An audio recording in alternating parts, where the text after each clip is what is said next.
Assalamu alaikum. Бүгін стеклоподъемниктің схемасы туралы. Стеклоподъемник бардық машиналарда бірелі схема болады. Азыр жалғыз кнопкалы стеклоподъемниктің кнопкасының ички көрүнүшүн чийип берем. Стеклоподъемник өзү эле билем, мындай көп стеклоподъемниктерге мына 5 сым келет. 5 сымдын бир иреттен айтып бере турган болсок, мына эки масса, бир плюс, анан 2 выход болот моторчикке, стеклоподъемниктин моторчигине. Ошо 5 сымдын ичкеридеги кнопкадагы жайгашуу схемасы кандай? Негизи кнопка кандай иштейт деп айтылганда, кнопканы мен силерге мындай түшүнүктүү болуш үчүн. Кнопка içi слайдер болот. Слайдер деген кандай? Эки тарапка мындай жылып иштей турган нерсени слайдер деп коет. Оңго жылат, солго жылат. Ошо слайдер бул жерде мындай контакттар бар.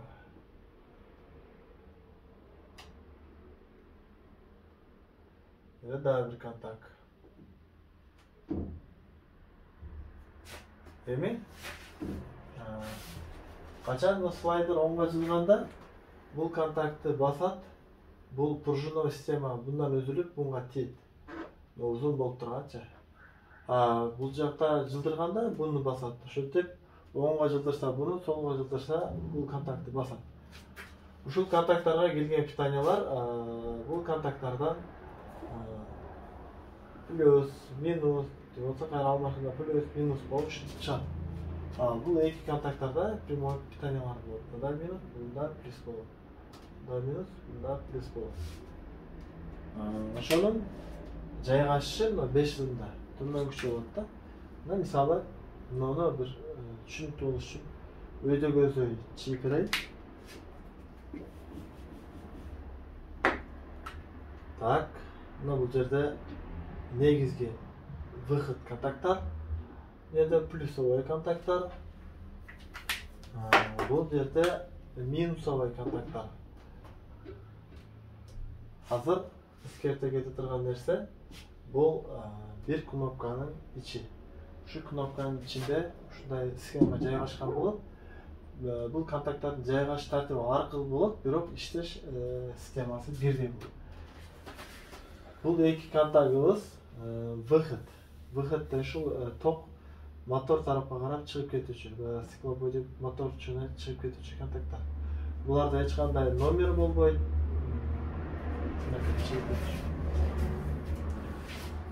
Бизде схемабыз төмөнчү. Бул жерде мындай пружиновый контакт бар. Дайыма бул жака тебилген абалда турат. Бул контактка тийип турат. Бул жерде дагы ошондой контакт бар. Бул дагы ар дайым бул жака пружиновый системада тебип турат. Бул жерде мындай пружина бар деп коелу, пружина. Ошо пружина дайыма бул контакттарга тийгизип турат. Эми бул контактыбызда прямой масса бар. Мына келген питаниялардын бир массасы бул контактка келет, экинчи массабыз экинчи контактка келет. Биздин плюсовойбуз 12 вольт плюсовойбуз. Бул контактка келет, анан бул контактка дагы келет. Экөөнө тең бир эле плюс келет. Ошондо биздин баягы айтып кеткен слайдерыбыз, мисалы оңго кнопканы оңго мисалы өйдөгө тарта турган болсок, бул кнопка басылат.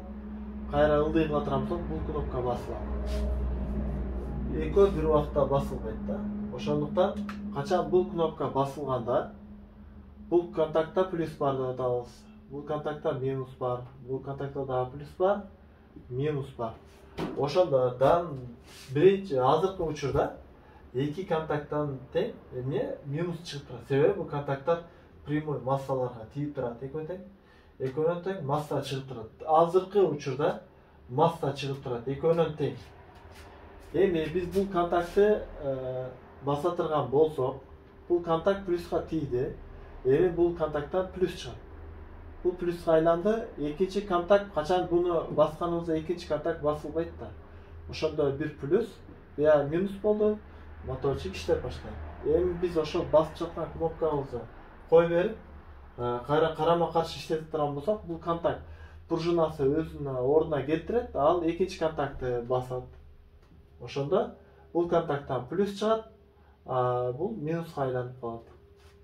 Мына ошентип бул система, ушу схема токту алмаштырып берет. Плюс минуска алмаштырып берет. Ошол пятиконтактный 5 контактуу эки положение реленин ичи дагы дал ушундай. Бунун ичи дагы баардык негизи окшош болот. Баардык стеклоподъемниктердин ичи ушундай болот. Эгерде баягы импульсный авто стеклоподъемниктер кандай болот десеңер, ал дагы дал ушундай болот. Анын ичинде реле болуп турган, реледе бир тараптуу диод коюлган болот. Ал качан ошол нагрузочный вилкасы кое бергенге чейин ал диод ошол айнекти до конца кармап берет.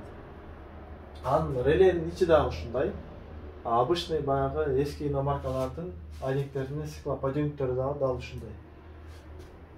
Дагы кандай бир мисал келтирсек, мисалы бул схемага тиешелүү бир машина ремонт тууралуу бир схема чейин.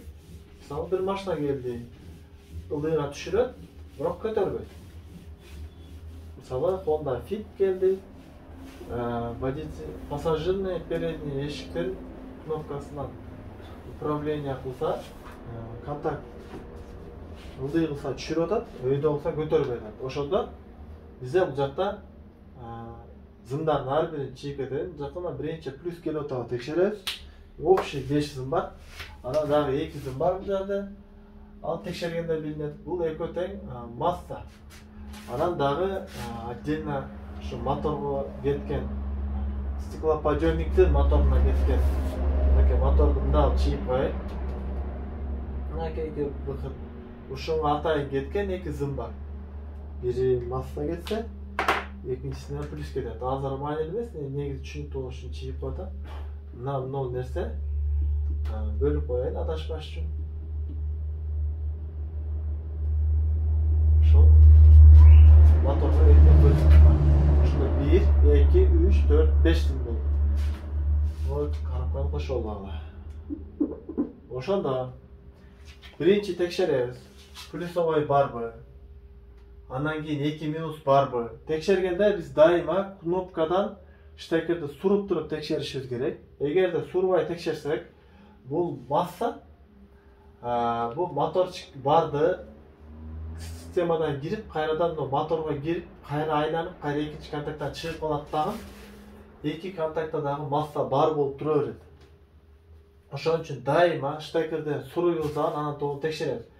Эгерде масса бар, экинчи масса дагы бар, плюс дагы бар болсо, анда айып мындай болуп калат. Жерде плюсовой контакт, на эки схеманы одновременно чиет, анан мына выход контакттар. Мына масса контакттар. Баягы эле чийген нерсени дагы чийип көрсөтүп берет. Мынакей.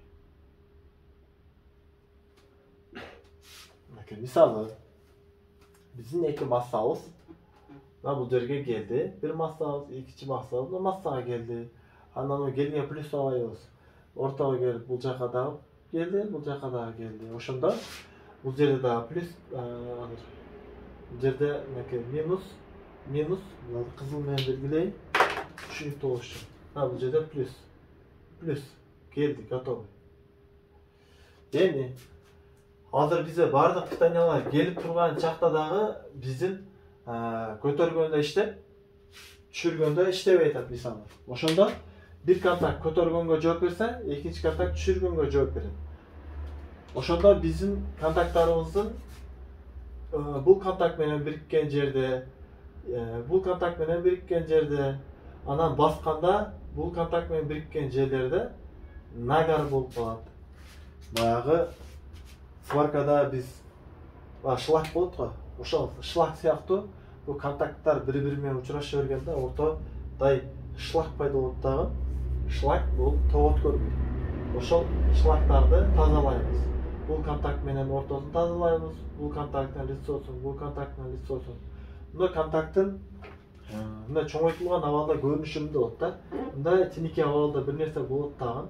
Бул жерде мындай бир молоток сыяктуу контакт болот. Эки тараптуу. Бул жагы дагы контактка тиет, экинчи жагы дагы контактка тиет. Ошонун эки бетин тең тазалайбыз. Анан бул жерде учураша турган, ушу менен учураша турган контакттарды учурашып турган контакт болуп бул жерде. Алдыда басканда учураша турган контакттардын лицевой частарын таза кылып тазалайбыз. Анан дагы бир айтып кете турган нерсе, мына пружиновый система. Бул жерде мен пружина болот деп түшүндүрүп атам. Эмне үчүн, чтобы ал дайым бул жака бир нерсе чайга берип турат деп түшүндүрүп атам. Негизи бул пружиновый система болот. Эгер буну мындай катуу ийип ушундай кыла турган болсо, бул баягы пружиналык сыпатын жоготот дагы, бул кармабай калат. Бул жака контакт бербей калат. Ошон үчүн иштегенде өтө аккуратный так иштеш керек. Эгер ушундай схема боюнча, то есть контакттар тазаланыш боюнча иштеп аткан болсочу. Так, ошол контакттарды тазалайбыз. Нол жеринен контакт болбой калган болуш, бул жерден ушинтип айыбын табабыз. Эгерде бизде бул эмес, башка маселе болуп аткан болсо, мисалы, ушу контакттарыбыз турат, бирок бизде питаниялардын бири жок болсо кандай кылабыз? Кантип иштетип койсо болот? Азыр мисалы бизде бир минусовойубуз жок. Бир минус келип атат, плюс келип атат, экинчи минус жок. İşletiş üçün biz vaqtinchalik чисто системаны o'rnatishni, bu massani primoy ikkinchi massaga ulab qo'ysak dag'i bu sistema ishlay boshlaydi. Bu nega ikki massa keldi anda desanglar, bu главный eshikda bu sxema turgan bo'ladi. Misol elesitelim, bu yerda главный eshikdagi 4 водительский eshikdagi управляющий pultning ichida ushunday sistema turadi, qanday bo'ldi. Мындай болуп турат. Дагы эле ошол эле схема, кайра ушинтип иштейт. Ушул схема турат. Ал жерде дагы, бул жерде плюс, бул жерде минус, плюс, бул жерде минус турат. Эми биздин баягы контактыбыз мындайдан турбады. Дай. Эми караңыздар. Данный время мына экөөнөн эмне чыгып атат? Масса чыгып атат. Тура эмне үчүн бул массага тийип турат? Ушул эки зым мындайдан бияка келип атат да. Мындайдан бияка келип атат. Главный эшиктен келип атат.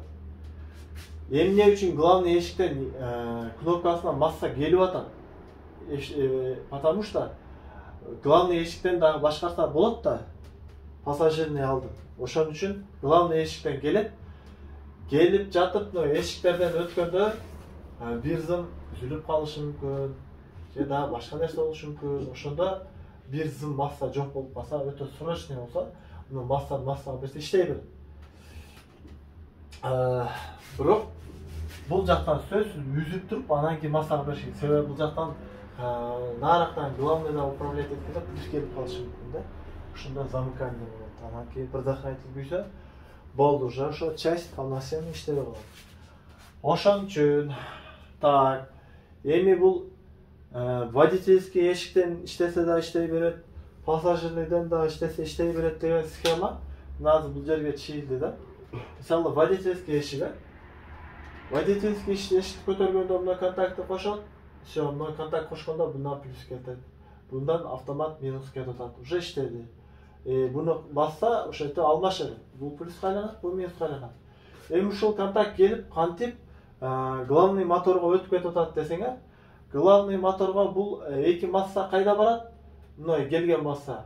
Бири бул контактка барып, экинчи контакт бул жака барып атат. Значит, бизден уже келген питаниялар автоматтык түрдө бул контакттардан моторго кетип атат. Мынакей моторго кеткен контакттар бири мындай барат. Экинчиси мындай барат. Эми азыр бири плюс минус болсо мындайдан келди да, главный пассажирдин кнопкасынан өтүп кетти, аны иштетпесе дагы. сразу моторго кетип калды. Эми буну кой берди. İşletken жок, точнее айтканда, водительский эшиктен. Буну просто так койгондо булардан масса келип туруп калды эки контакттан. Эми бул кнопкадан кайра басканыңызда бул дагы өзүнүн ишин кылат. Бул контактты басса, мындан плюс жөнөтөт, мындан масса бар эле. Нарт кнопкага басса, ошентип бул жактан да алмаштырат. Окшош эле схема болгону бири-бирине көз каранды кылып койгон.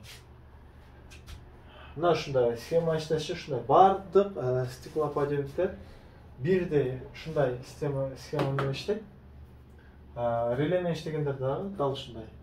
Түшүнгөндөр болсо, ошол азыр балдар тетрадка жазып, видео кылып, өзү ошо түшүндүрүп, анан бизге жөнөтүп атат. Сиздер да ушундай кылыңлар. Кийин ошо онлайн катышам деген болсо, атайын ошо схема чыгып атам. Сөзсүз түрдө тетрадка чийип, видео менен мындай болуп иштейт да, колдон келишинче түшүндүрүп, бизге жөнөтсөңөр, биз сөзсүз текшеребиз. Кийинки видеолорго чейин, ассаламу алейкум.